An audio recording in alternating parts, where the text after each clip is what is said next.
Okay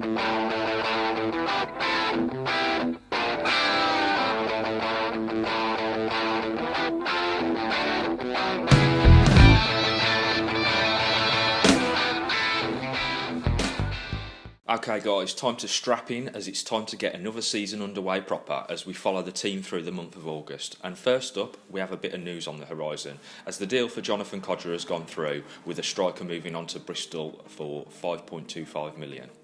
That'll obviously give us some funds of our own to go chasing some other deals, but at this stage the first thing that we need to do is get some training underway with 3 slots for Weah, as he was obviously player of the episode last time around, 1 for Brown the goalkeeper, and Lundberg gets the other.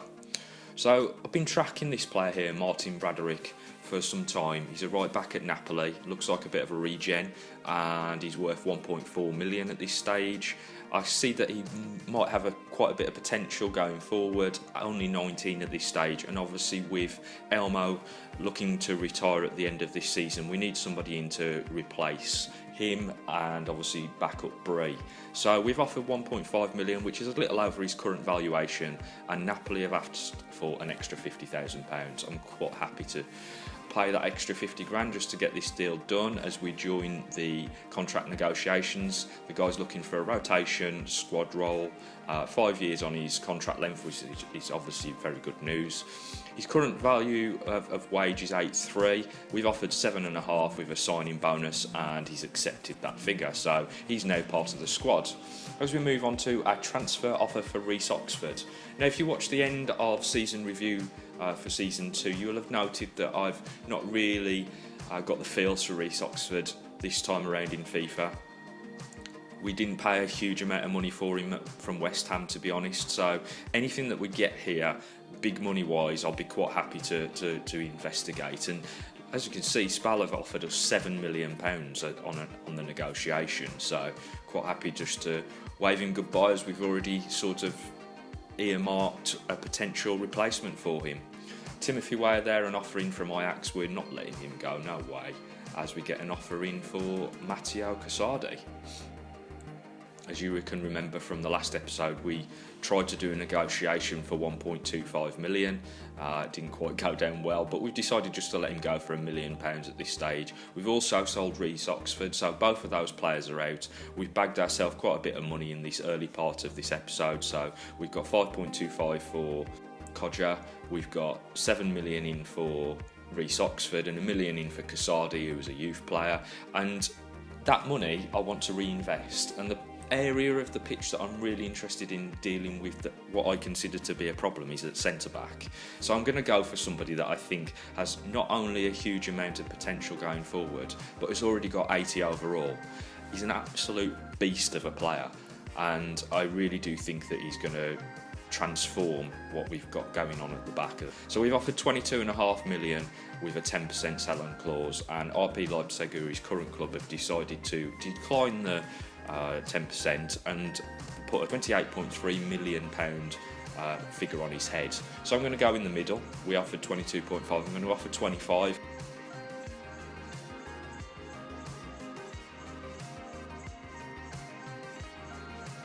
And there we go, we've got an agreement on it. It's a lot of money to be paying for a player, especially for a club like Villa, but I do see Upamecano becoming an absolute beast in the Premier League. So contract-wise, he wants a crucial squad role, 4 years contract length, and we've been able to negotiate a price that is of less value than his current contract. So there you go, we've got a brand new signing on the board, Dayot Upamecano. If I can get it out, it cost us 25 million from RB Leipzig. I think he's going to be a fantastic player for us in the future. And there's rather a number of players that we've got in this squad now that I think have huge potential going into not only this season, but seasons 4 and 5 I think are really going to start to kick on for us in this career mode. So just moving out to the training scenarios here, we can see we're just having a switch up, trying to see which players we can potentially improve.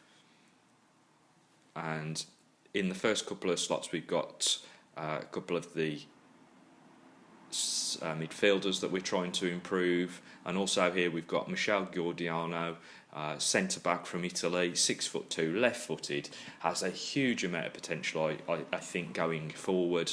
He's going to be a bit of a beast, and perhaps, obviously, he'll be the understudy to Bastoni, who himself is quite inexperienced at this stage.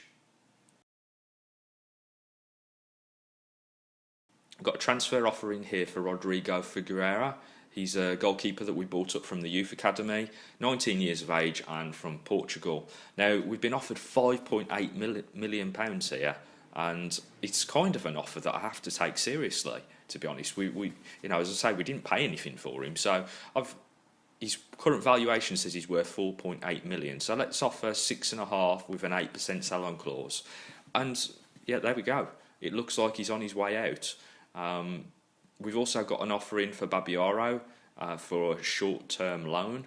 Now, as you know, I always try to negotiate these loans down to short-term, and then obviously try to get the figures done with the opposing club in terms of getting as much value out of the deal as we possibly can. So I'm just countering the offers here, and they're not very happy with me, so they've decided to walk away from that deal.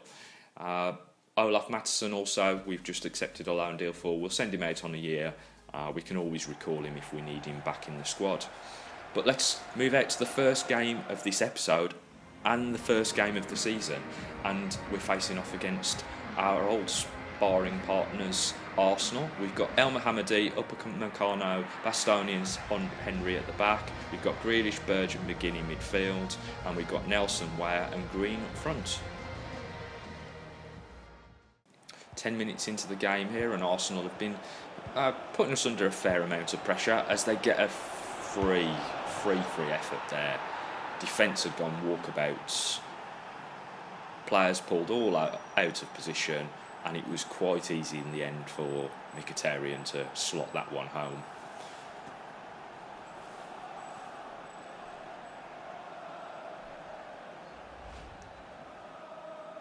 Nice hold-up play on the edge of the box from Mkhitaryan. He gets it into Lukaku, and Lukaku knocks it back across to him when he's got some nice free space. Header there from Timothy Weah. Not a bad effort. Couldn't quite get over the top of it though. El Mohammadi on the wing here has knocked it down to Reiss Nelson against his old club, and he can't quite get it under his spell. El Mohammadi there with a attempted tackle. Upamecano, sliding, missing, and they've hit the post and absolutely lasered that one in there. What a goal there from Arsenal, from sort of 19 yards out, I'd hazard a guess at.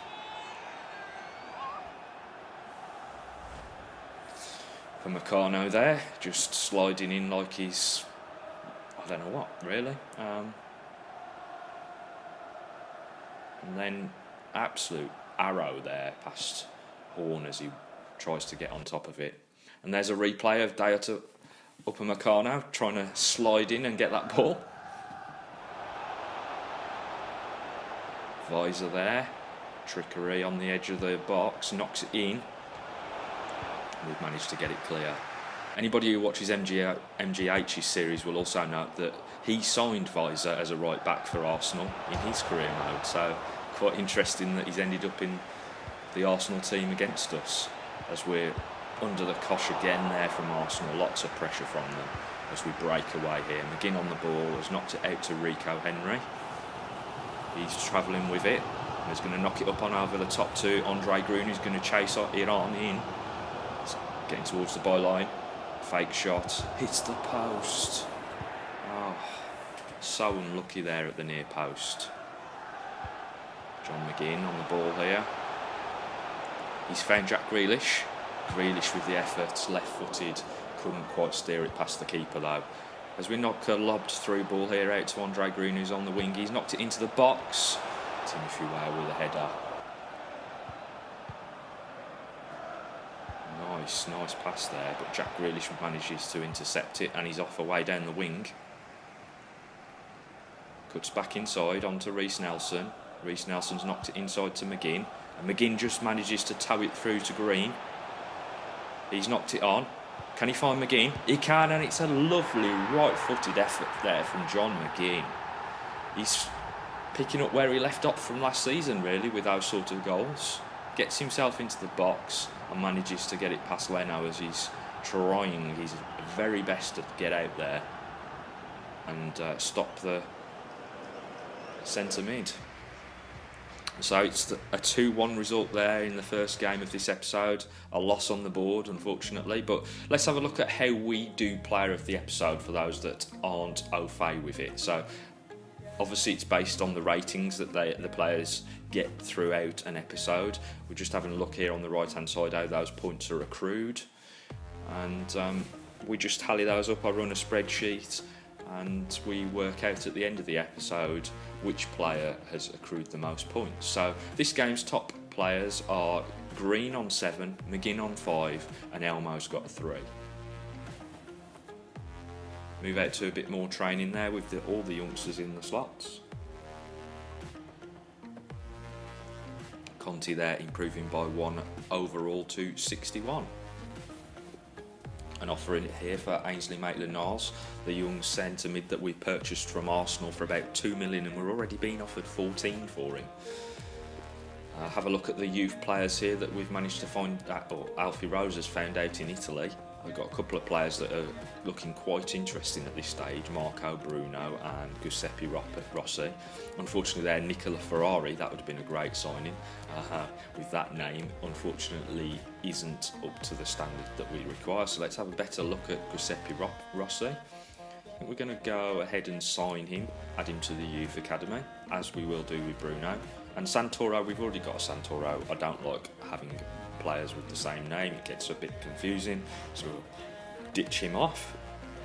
As we move out to Germany, where we've got Lewis Fraser placed at the moment, see if he's found any players with any potential. A couple of players that are kind of there or thereabouts. I think we'll just watch those into the future to see if they make any progression going forward.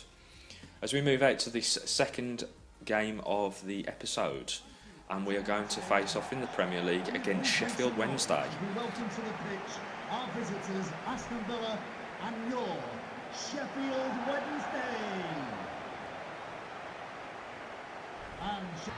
So let's take a look at our lineup for this game. We've got Horn in goal. We're going to play El Mohammadi at right back, Upamecano and Bastoni in the middle with Henry out on the left side, Grealish, Berge and McGinn in midfield. Then we've got Nelson, Weah and Tavernier up front.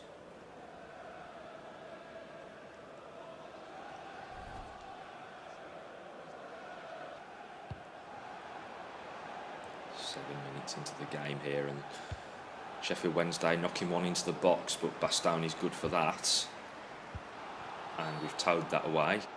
Ref's given something, I'm not quite sure what he's given there. A free kick on the edge of the box, okay. Bit of a strange one.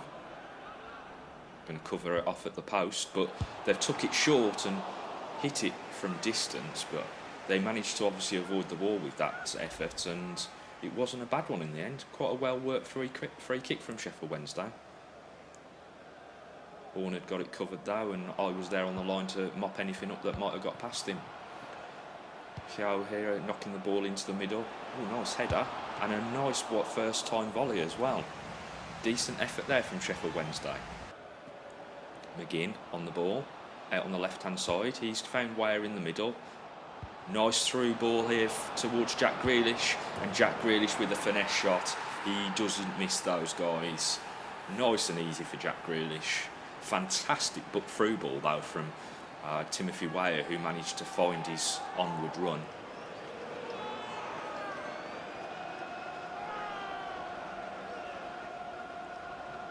As we celebrate near the corner flag with that goal. As we can see here, Timothy Weah just holding on. Lovely through ball to find Jack Grealish, and he just slots it past the keeper. Nothing that they can do about that type of goal. Defender sliding in to try to get it, but nothing doing. Second half here. Aston clears that away quite nicely. He's found Timothy Weah, and Timothy Weah with a through ball to Jack Grealish. Can we get Reece Nelson in? We can. Oh, it's a poor first touch, but he's managed to get it under control now. Cuts inside. Poor effort in the end there. Burge here knocks it through to Nelson again. He knocks it onwards. Can he get... Oh, he's tried the lob pass. Oh, never mind. Tavernier here. Going to knock it back to Rico Henry. He knocks it into the box. It deflects to McGinn. And he can't... He just manages to drag it away from the defender into Weah. Oh, how did Weah find the top corner from there? Almost no backlift on that shot. Super stuff from Timothy Weah. And it was actually a really good piece of play from John McGinn. He basically lost the ball, won it back, dragged it away from the defender, and there we go, knocks it across to Weah, and Weah somehow manages to find the top corner.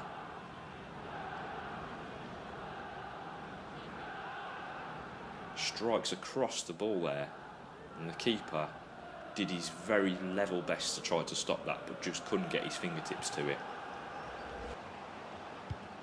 Sheffield Wednesday knock it in the box. Upamecano tries to get it away, but couldn't get it away far enough. And first time on the drop shot volley there. Absolutely great goal. So first time knocking towards the striker, and he's just hit it first time on the turn. Yeah, we can't do nothing about those type of goals as Horn just watches it sail into the top corner. Attack here from Sheffield Wednesday late into proceedings, and they've managed to find some space.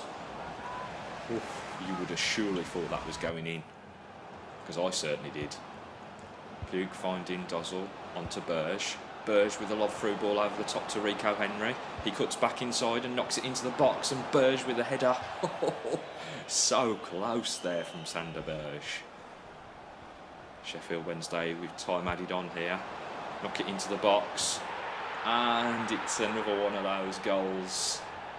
Yes. It was offside, ladies and gents. I thought we were going to just end up with a draw at the end of the game, when we've clearly been the better team. He was a mile offside.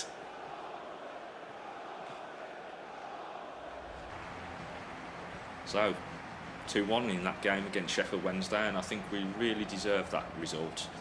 We were the far better team, and Timothy Weah got a 9.5 and man of the match there. He accrues 11 points for this in this game for player of the episode, with Green on 7 and McGinn on 5, and that means this episode's top players now are Weah with 10, McGinn with 9, Grealish, Burge and Green all have 7.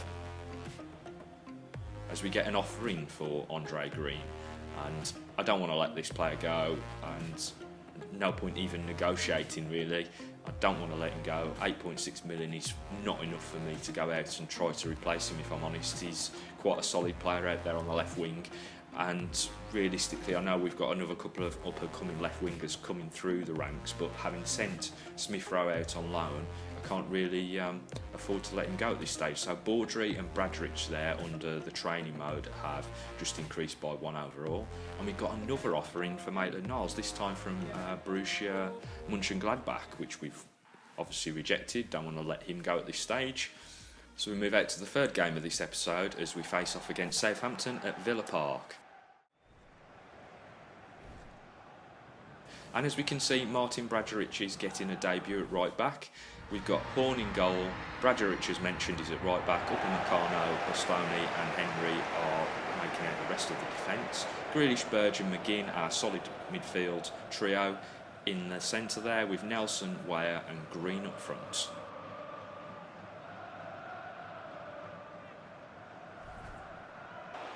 Straight out here, 6 minutes in, Bradrich has got his first attempt to knock it into the box. He found Green, but Green just couldn't direct the header well enough.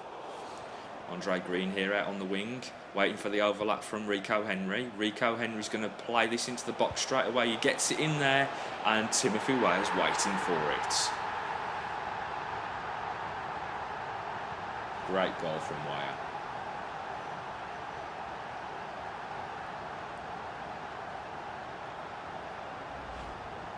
So yeah, a lovely ball into the box as usual from Rico Henry. Stands it up right to where he is, and he nods it down so we can take the lead.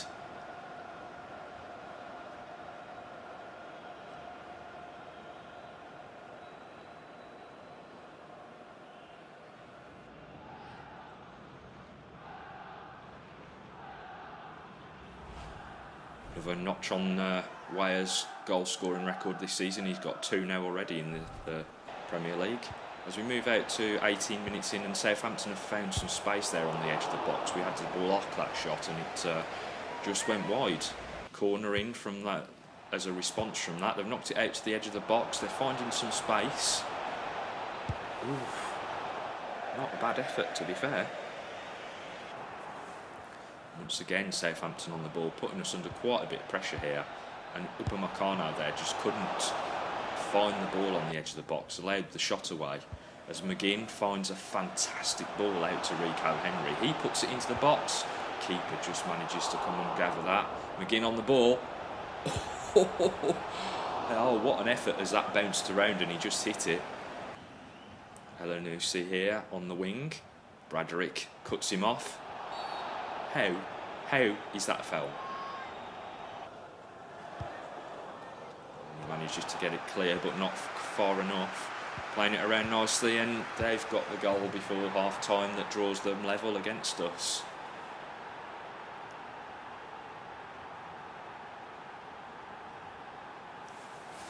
Another one of those scenarios where we just can't get the ball clear far enough to take the pressure off. And they play it around nicely, finding some space in the box. Rico Henry trying to track the man, but realistically that should have been Bastoni's man. He's left him free and clear to get that opportunity away. Gabbiadini with the finish. Second half underway. Gabbiadini there, but Bastoni is so strong in those kind of scenarios.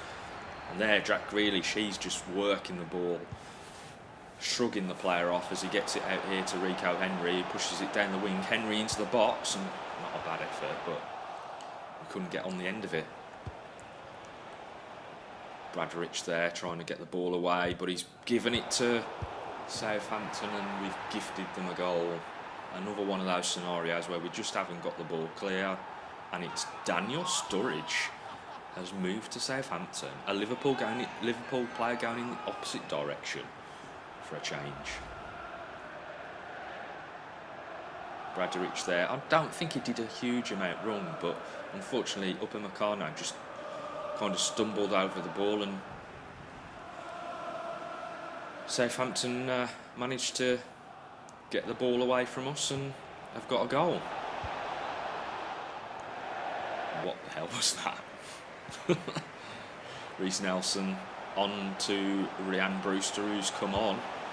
He knocks it into the box. He's found Tavernier, but oh my God, has he got a hole in that boot? That's the worst piece of control I think I've seen on FIFA so far. Sturridge with another shot. Bourne manages to save that one, but it's a loss.